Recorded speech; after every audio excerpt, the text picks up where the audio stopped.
Hello guys, welcome to the class. Black manga ఎక్స్ప్లెనేషన్కి స్వాగతం. ఈ వీడియోలో వచ్చి బ్లాక్ చాప్టర్ 333ని ఎక్స్ప్లెయిన్ చెబుతాం గైస్. ముందు చాప్టర్లో హ్యూగో ఈసీని కంప్లీట్గా క్రష్ చేసి నువ్వు స్ట్రైకర్గా పనికిరావు, మిడ్ ఫీల్డర్కి బాగా సూట్ అవుతావు, నువ్వు నెంబర్ 1కి సూట్ అవ్వవు, దానికి బదులు నెంబర్ 2కి సూట్ అవుతావు అని చెప్తాడు.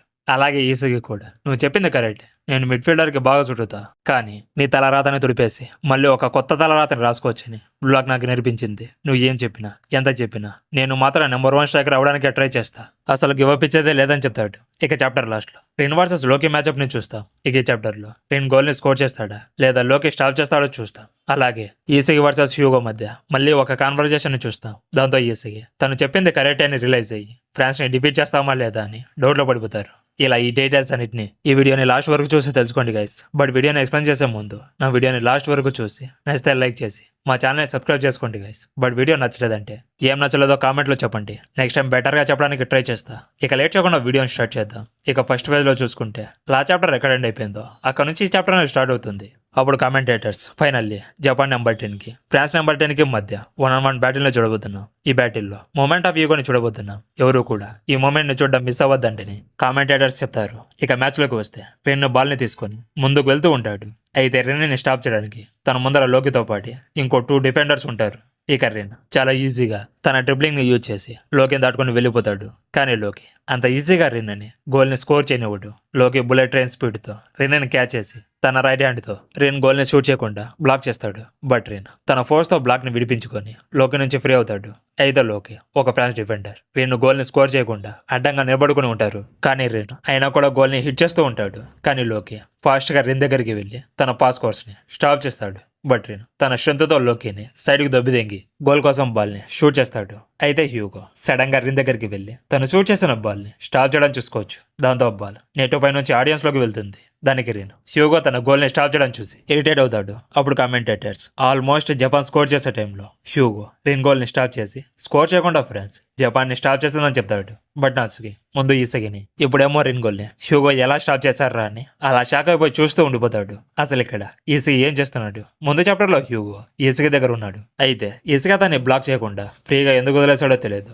అయితే ఈసగి హ్యూగో రెన్ గోల్ని బ్లాక్ చేయడం చూసి సర్ప్రైజ్ అయిపోయి హ్యూగోని చూస్తూ ఇలా అంటాడు, నిజంగానే తను రెన్ గోల్ని స్టాప్ చేశాడా? అంటే హ్యూగో దీన్ని కూడా ప్రిడిక్ట్ చేశాడా? ఇక్కడ రెన్ తన మూవ్స్ని రీడ్ చేయకుండా లోకిని అడ్డం పెట్టుకొని గోల్ని షూట్ చేసినా కూడా రెన్ మూవ్స్ని ప్రిడిక్ట్ చేసి లోకి తన షాట్ కోర్స్ని తగ్గించేలా చేస్తే హ్యూగో ఆ షాట్ ని బ్లాక్ చేశాడు. జస్ట్ అది మాత్రమే కాదు, ఇక్కడ బ్లాక్ ఫ్రాన్స్ గేమ్ కోసం ప్రిపేర్ చేసుకుని వచ్చిన ప్రతి ప్లాన్ ని డిస్ట్రాయ్ చేశారు. అంతేకాదు బ్లాక్ లో ఉన్న ప్రతి ప్లేయర్స్ యొక్క ఇండివిజువల్ స్కిల్స్ ని లాజిక్ అండర్స్టాండ్ చేసుకొని ఫ్రాన్స్ ని వాళ్ళ టాలెంటెడ్ ప్లేయర్స్ ని రైట్ ప్లేస్ లో పెట్టి ప్రతి ప్లేయర్స్ యొక్క 100% పర్ఫార్మెన్స్ ని బయటికి తీస్తున్నాడు. ఇక్కడ ఫ్రాన్స్ టీం వచ్చి ఎవరికైతే స్కిల్స్ ఉన్నాయో వాళ్ళని ప్లేయర్స్ గా సెలెక్ట్ చేసుకున్న ఒక గ్రూప్. ఇక్కడ మేము ఫ్రాన్స్ ని డిఫీట్ చేయగలమని డౌట్ లో పడిపోతాడు. ఎందుకంటే ఇక్కడ రెన్ వచ్చి ఒక డిస్ట్రక్టివ్ ప్లేయర్, అతన్ని రీడ్ చేయడం ఇంపాసిబుల్ అని ఈసీగా అనుకున్నట్టు ఉన్నాడు. ఇక్కడ హ్యూగో ప్లేస్ లో ఈసీగా ఉంటే రెన్ని స్టాప్ చేయలేకపోయేవాడని ఈసీకి అనిపించి ఉంటుంది. అందుకే హ్యూగో రెన్ని స్టాప్ చేయడం చూసి ఫ్రాన్స్ ని వాళ్ళు డిఫీట్ చేయలేరేమో అని డౌట్ లో పడిపోతాడు.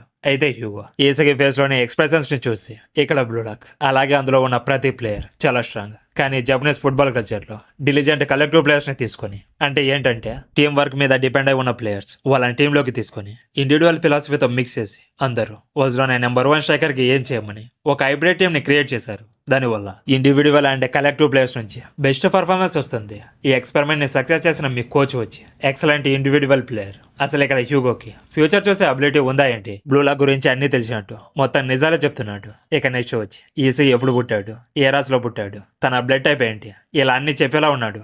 ఎవరైనా తను ఆపండ్రా, మీకు దండం పెడతా. ఇక చాప్టర్లోకి వస్తే హ్యూగో ఈసీతో మాట్లాడడం కంటిన్యూ చేస్తూ మీ బ్లూలాక్ టీం వచ్చి ఇంతకంటే ఎవాల్వ్ అవ్వలేదు, ఇక్కడతోనే మీ ఎవల్యూషన్ అయిపోయింది. మీ టీంకి 66% టాలెంట్, ఎన్విరాన్మెంట్ వచ్చి 33%, అలాగే లక్ వచ్చి 1%. ఈ ఎలిమెంట్స్ మీరు మ్యాచ్ని గెలుస్తారా లేదా అని డిసైడ్ చేస్తుంది. అయితే అది అందరి ఒపీనియన్ కాదు, నాకేందుకు అలా అనిపిస్తుంది. కానీ బ్లూలాక్ కేసులో చూసుకుంటే ఈసీ వచ్చి ఆ 1% లక్ని యూజ్ చేయడం వల్లే ఇక్కడ Japan team barely match win అవుతుంది. అరే ఎవరైనా హ్యూగో మైక్ని ఆఫ్ చేయండిరా, తను ఇండైరెక్ట్గా ఇక్కడ బ్లాక్ మ్యాచెస్ని లక్ వల్ల విన్ అవుతున్నారని, అది కూడా బేర్లీ మ్యాచెస్ని విన్ అవుతున్నారని చెప్తున్నాడు. మళ్ళీ అందరితో ఆగడం లేదు. ఇక్కడ మా టీం మ్యాచెస్ని గెలవాలంటే మీలాగా మాకు లక్ ఫ్యాక్టర్ అవసరం లేదు. అలాగే మీకు ఆ లక్ ఫ్యాక్టర్ని ఈ మ్యాచ్లో అస్సలు జరగనివ్వను. ఇక్కడ బ్లాక్ని కంప్లీట్గా క్రష్ చేయాలంటే అదే అల్టిమేట్ వే అని చెప్తాడు. అయితే అక్కడ హ్యూగో వచ్చి ఈగోని చాలా స్మార్ట్ అని చెప్తూనే అతని ఫిలాసఫీ రాంగ్ అని చెప్తున్నాడు. ముందు ఈసగిని ఇప్పుడు ఈగోని ఎవరిని కూడా వదలడం లేదు. ఇక్కడ ఈసగి వచ్చి నైజీరియా టీంని ఎలాగైతే ఎక్కిరించాడు, ఇక్కడ దానికి డబ్బులు హ్యూగో ఈసగిని ఎగతాళి చేస్తున్నాడు.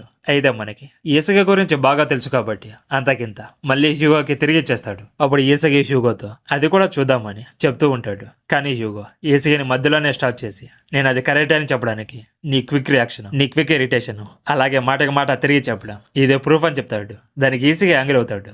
అలాగే హ్యూగో ఇంకొక పాయింట్ ని కూడా పాయింట్అవుట్ చేస్తాడు. ఇక్కడ బ్లాక్ టీం వచ్చి ఈసీ మీద మొత్తం డిపెండ్ అయి ఉంది. ఇక్కడ కరెంట్ జపాన్ టీం వచ్చి నీ ఎన్లెస్ న్యూ ఐడియాస్ వల్లే ఎవాల్వ్ అవుతూ ఉంది. ఇంకో విధంగా చెప్పాలంటే నువ్వు ఆలోచించడం అలాగే ఎవాల్వ్ అవ్వడం స్టాప్ చేయొద్దు. ఒకవేళ నువ్వు ఎవాల్వ్ అవ్వడం స్టాప్ చేస్తే బ్లాక్ కూడా కొలాప్స్ అవుతుందని చెప్తాడు. దానికి ఇక్కడ ఆర్ట్ ఫామ్ లో ఈసీని బ్లాక్ సింబల్ లో చైన్స్ తో లాక్ చేసి చాలా బ్యూటిఫుల్ గా చూపించారు. ఇక హ్యూగో ఈసీతో ఆ ప్రెజర్ వల్లే నీలో ఇంపేషన్స్ ని క్రియేట్ చేస్తుంది. దాని వల్లే నీ ప్లాన్స్ ని ఈజీగా ప్రిడిక్ట్ చేయడం, బ్లాక్ ని క్రష్ చేయడం చాలా ఈజీ అయింది. సో ఇక్కడ హ్యూగో ఆ ప్రెజర్ వల్లే ఈసగి ముందులాగా ఫ్రీగా ఆడట్లేదని కూడా ఫైండ్ అవుట్ చేశాడు. అందుకే నువ్వు నెంబర్ 1 కి సూట్ అవ్వని హ్యూగో ఈసగి మెయిన్ ప్రాబ్లమ్ ని లాస్ట్ కి మెన్షన్ చేశాడు. ఒకవేళ నువ్వు నెంబర్ 1 అయి ఉంటే సెంటర్ ఆఫ్ వరల్డ్ అయిన స్టేజ్ లో ఈ ప్రెజర్ ని ఫీల్ అవ్వకుండా ఈ మూమెంట్ ని ఎంజాయ్ చేస్తూ ఉండేవాడివి. నేను చెప్పింది కరెక్టే కదా అని అంటాడు. అయితే ఈసగి బాత్రూమ్ లోకి వెళ్లి ఫస్ట్ ప్రెజర్ ని ఫీల్ అయ్యాడు కదా, ఆ ఫ్లాష్ బ్యాక్ ని చైన్స్ తో కట్టేసి ఈ ప్యానల్ లో చూపించడం చూసుకోవచ్చు.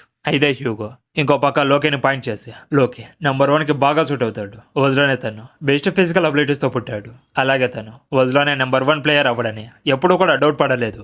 ఇక్కడ తన నేచురల్ అబిలిటీతో తన మైండ్ బాడీ రెండు పర్ఫెక్ట్ సింక్ లో ఉన్నాయి. తను ఒక నేచురల్ బార్న్ నెంబర్ 1, అది ప్రొడ్యూస్ చేసేది నేనే అని చెప్పి తన హ్యాండ్ తో 2 ఫింగర్స్ ను చూపించి ఇప్పుడు నువ్వు చూసే పొజిషన్కి ఒంటరిగా రీచ్ అవ్వలేవు, నాకు వజ్లోనే నెంబర్ 2 ప్లేయర్ అవ్వాలని ఉందని చెప్తాడు. అంటే ఇక్కడ హ్యూగో వచ్చి మిడ్ఫీల్డర్గా ఈసీని యాక్సెప్ట్ చేపించి తన ఫుల్ పొటెన్షియల్తో ఈసీకి ఫుల్ పొటెన్షియల్కి రీచ్ అయ్యాక ఈసీని డిఫీట్ చేసి నెంబర్ 2కి తన అర్హుడని వరల్డ్కి చూపించాలని అనుకుంటున్నాడు. అయితే హ్యూగో మాటలకి ఈసీకి షాక్ అయిపోయి సైలెంట్గా అలా ఉండిపోతాడు. ఇక హ్యూగో తన ఈగోతో నీకు మీ ప్లేయర్స్కి నేనేం చెప్తున్నానో బాగా అర్థమయ్యే ఉంటుంది. ఇక నేను సెకండ్ ప్లేస్లో వస్తానని చెప్పడం లేదు. ఎవరైతే సెకండ్ స్పాట్లో ఉండి గేమ్ని చూస్తూ ఓవర్సీయింగ్ అలాగే మ్యానిపులేషన్ చేస్తూ ఎవరైతే టీంని కంట్రోల్ చేస్తున్నారో వాళ్ళ గురించి మాట్లాడుతున్నా. ఇక్కడ నెంబర్ 1లో ఉండడం అంటే నెంబర్ 1 పొజిషన్ని ఎవరైతే అందరికన్నా బాగా అండర్స్టాండ్ చేసుకుంటారో వాళ్ళ నెంబర్ 1కి ఈక్వల్. అందుకే నెంబర్ 1 అవడం వదిలేసి నెంబర్ 2 కోసం నాతో వచ్చి ఫైట్ చేయి, ఏసీకి యో ఇచ్చి. ఒకవేళ నువ్వు నీ డెస్టినీలో నెంబర్ 2 అవడానికి ట్రై చేస్తే బ్లాక్ స్ట్రాంగ్ అవడానికి ఛాన్స్ ఉందని చెప్తాడు. ఒకసారి హ్యూగో ఫేస్ లో తన ఎక్స్ప్రెషన్స్ ని చూడండి, చాలా స్కేరీగా ఉన్నాడు కదా. ఒకసారి ఈసగి ఫేస్ ను చూడండి, రాత్రి సడన్ గా దయ్యాన్ని చూసి ప్యాంట్ లో పోసుకున్నట్టు సేమ్ అలా ఫేస్ ని పెట్టాడు. ఇక హ్యూగో ఈసగిని ఒకవేళ నువ్వు నెంబర్ 1 స్ట్రైకర్ అవ్వాలని ఇంకా ఏం చేస్తూ ఉంటే ఇప్పుడే ఇక్కడ బ్లాక్ డెస్ట్ అయిపోతుందని చెప్తాడు. అయితే ఇంకా బాల్ వచ్చి ఈసీకి కోర్టులోనే ఉంది.